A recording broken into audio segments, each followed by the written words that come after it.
Welcome back. We're discussing safety and self-defense, especially when there's a crime being committed against you. In these cases, seems to be a lot of home invasions, especially with the rise of Canadians not feeling safe in their own neighborhood. Recent polling has indicated as much. So, Tristan, I'm going to ask you.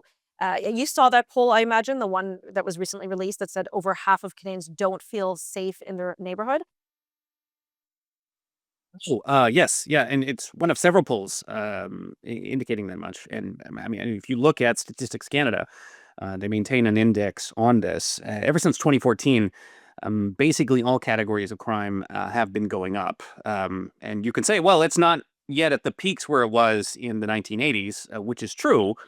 However, over the last 10 years, every single year, maybe with the exception of COVID, has seen a year that was more dangerous than the year prior. More murders, more home invasions, more car thefts, more everything.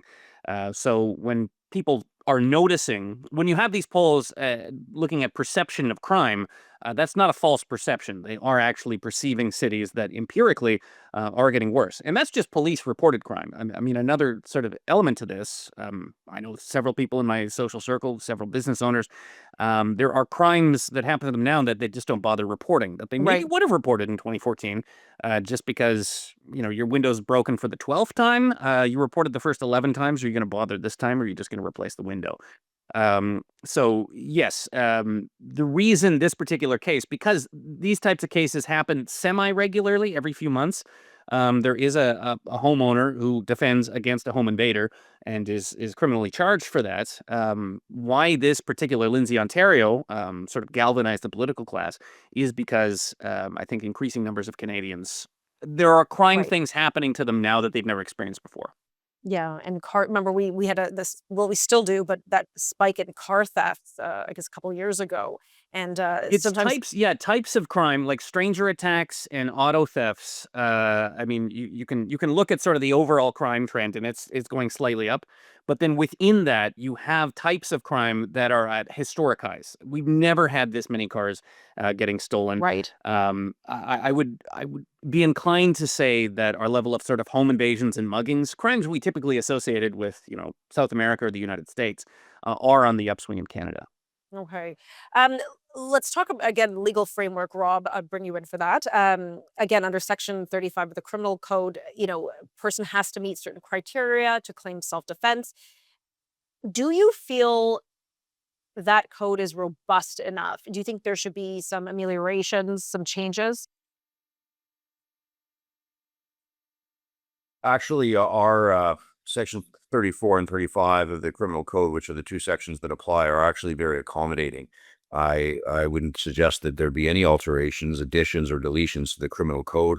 I think it provides accused persons with significant outs, so to speak, if they are to be charged with a crime and they're to rely on our self-defense provisions.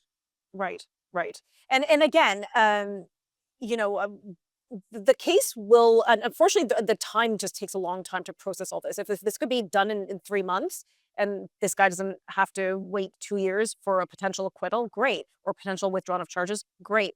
But our things are so backed up that it just draws out. But we don't know the facts, and we have to be careful to rush to judgment. Like we see a headline and we react. Tristan, I'm going to blame you because you're responsible for some of these headlines. No, I'm not going to Oh, blame yes. you. Yeah, yeah. You're a great I guess journalist. the one thing I would add is when you look at cases of self defense, anybody who is well, many people who are legitimate murderers. So you and an accomplice bring over someone to your house and you kill them over a drug debt, and you get caught for that. You're probably going to claim self defense. You're going to say, "Oh yeah, we were just sitting here, watching Night Court, and this guy came in, and we had to kill him." So police are often, when they're going into a scene and there is a body Mm. on the floor and there is an accused, someone is probably claiming self-defense. Now, that doesn't excuse shoddy police work in a case where someone legitimately did defend their home and there's a body on the floor. But yes, self-defense is something that an investigating officer is hearing in most cases of homicide. Okay, we only have about 20 seconds, Rob, but what advice would you give to homeowners if they want to protect themselves? My advice is use force that you deem to be appropriate to repel the attacker. You do not need to recoil. You do not need to hide. You do not need to run away or call the police. If someone's breaking in your door, you can use force to repel them. Okay, we all heard that advice. Thank you so much, both of you. I appreciate your time.